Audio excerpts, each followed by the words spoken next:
Mark Gruber is a Benedictine monk, actually a Roman Catholic priest and a Benedictine monk, doing doctoral work on anthropology. He spent a year in monasteries, Coptic monasteries in Egypt. He went to kind of figure out how other Christians live, Eastern Christians live, as compared to his own Western spiritual tradition.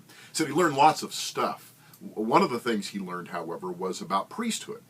In Egypt, in the Coptic tradition, a person becomes a priest not by filling their heads with information, not by going to seminary, reading lots of books, going to lots of lectures, taking lots of tests, writing lots of papers. The way you become a priest is to simply be selected by your community as someone who is representative of the spiritual desire of the people.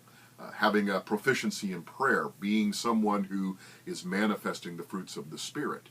When a community of faith in Egypt needs a priest, they simply look amongst their people for those who are spiritually mature, say that's going to be the person who will be our priest, and then they send them off for 40 days of training in the monastery, and they come back and they're the priests.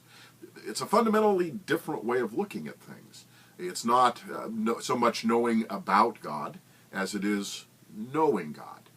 I've got to remember this because I have a certain aptitude, a certain proficiency in the book learning aspects of theology. I've probably got 100 books on prayer in my library. I've read them all, ranging from popular and devotional kinds of books to the philosophical and theological books. And what I know for a fact is it's easier to read 10 books on prayer than it is to become a person of prayer. It seems to me that we make this too complicated. We make it too sophisticated in the way that we think about what it means to be a person of prayer.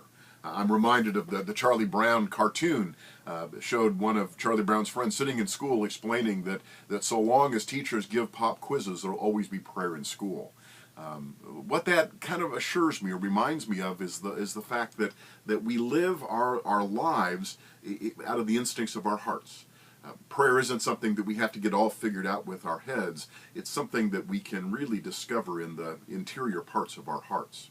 And so we find guidance to prayer in unusual places. One of my favorite detective novelists is Louise Penny. Writes the Three Pines novels, Chief Inspector Gamache up in Montreal. And throughout the books there's spiritual wisdom just kind of scattered about. And Chief Inspector Gamache is constantly telling people that there are 4 things that you'll need to learn to say if you want to achieve wisdom. He says you've got to learn how to say, I was wrong. You have to learn how to say, I'm sorry. You have to learn how to say, I don't know. And you've got to learn how to say, I need help. I think that when we come to thinking about prayer and how we will exercise it, that if we can learn those 4 statements of wisdom that a detective novelist has established, I think we get really close to the heart of what prayer is really about. I was wrong. I'm sorry. I don't know. I need help.